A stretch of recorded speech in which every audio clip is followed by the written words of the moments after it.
五日节要到啊，家家户户要白粽、要食粽，最近这猪肉需求量就大大增加。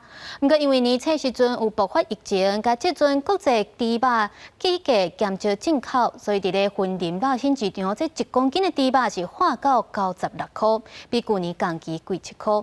按算是要到五日节以后，这价数才会降到转来。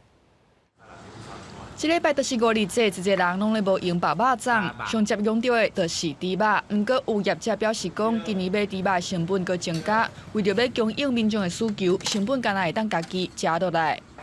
猪肉嘛是无家己嘛，就是家己洗蔬啦，成本较悬啦。系啊。啊嘛是爱包。嘛是爱包啊，应付人客啊。 云林肉品市场表示讲，今年对过年开始，猪肉的价钱拢伫95块以上，主要是受到猪仔囝卖大，佮加上国际猪价有起，真侪猪肉商考虑成本无卖进口。遐今年五日节，猪肉拍卖的价数，1公斤会维持差不多96块，比去年同期加7块。价数的方面，伫个顶礼拜来讲，咱全国的平均价数差不多伫个97块。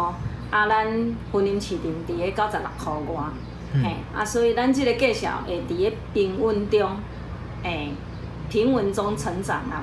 政府品肉品市场加强供应，所以价格都很平稳，买气也很好。 云林肉品市场表示讲，为着要应对五日节猪肉的需求，本地云林肉品市场逐工是供应2300只猪，也即10天会增加到逐工拍卖2600只至2700只猪，就是希望价数会当稳定。也预估五日节过后，虽然需求会降低，不过因为猪仔囝饲卖大，供应减少，价数嘛袂落伤济。公司新闻采访报道。